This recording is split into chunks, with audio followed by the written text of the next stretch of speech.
In this real estate market, other people are submitting an offer on that house too. So how do you actually win? Ask Michelle, she's got the know-how, turning your someday into right now. Buying or selling, she's here to help to find your dream home.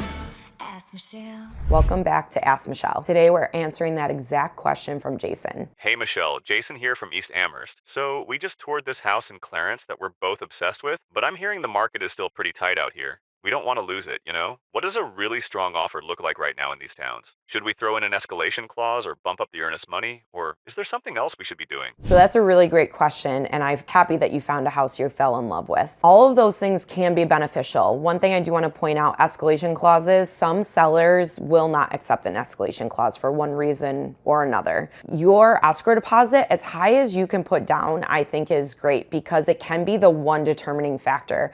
Personal experience, we were buying a home for my mom. We were cash. We literally had the exact same offer as somebody else. Everything was the same, except we had a $50,000 escrow and they had a 90. And that was the reason they went with their other offer. It was a reason to choose another offer. So we know that the escrow deposit in New York State is considered non-refundable unless you get denied your loan or something changes about the home that wasn't there before. It is considered non-refundable, but there are loopholes in that. And that escrow deposit goes towards your closing costs. So it's money you're gonna have to spend anyways. Make it really healthy so it's something that the sellers know you're serious about. Escalation clauses, if you can use them, I think they're great to use because I feel that buyers, it makes them more comfortable knowing that they're going higher and had to go higher because someone else made them go higher, not just because they're throwing a dart at a dartboard and that's what we're going with. It is more strategic than that, but sometimes that's how it feels like in this market. Because we are in such a competitive market right now, and it does depend on the price point that you're at in Clarence, and I don't know the specific house you're talking about,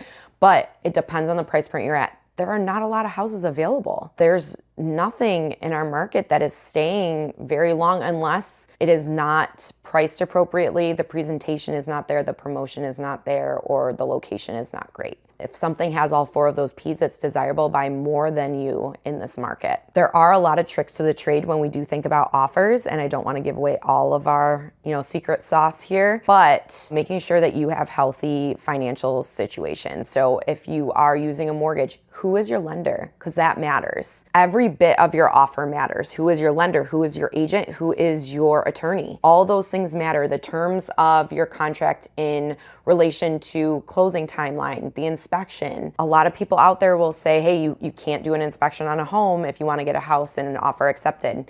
Within reason, I think that's an acceptable thing to say. However, you need to be confident with that. And I think that's dependent on every single house you go into. You may say, hey, I would buy this house without an inspection, but not this one. But there are a lot of things that we can do to make your offer more enticing that we don't want to give away to everybody because then it doesn't make your offer more enticing. So some people might think that waiting until the fall, winter time when the market slows down a bit, people aren't as willing or wanting to move in the winter time. I do think that is the best time for buyers to go and get arguably a deal on a house. Statistically speaking, homes are going to sell for more in the spring and summertime, but that also means if you are selling a home as well, your home is going to sell for more in the spring, summer. It's all relevant, right? So if we're selling in the spring and summer, we're going to sell here and we're going to buy for here. In the winter and fall, we're going to sell for here and buy for here. It's all proportional unless you're willing to sell in the spring, fall and have the opportunity to stay somewhere and look for something else. But the most amount of homes are going to come on the market in the spring and summer so that you have the most to choose from. And, do you want to put yourself in a situation that you moved out, you have kids, you have the dog, you have the cat, all those things, and now it's been 4, 5, 6 months and, that house just hasn't popped up for you. There's a risk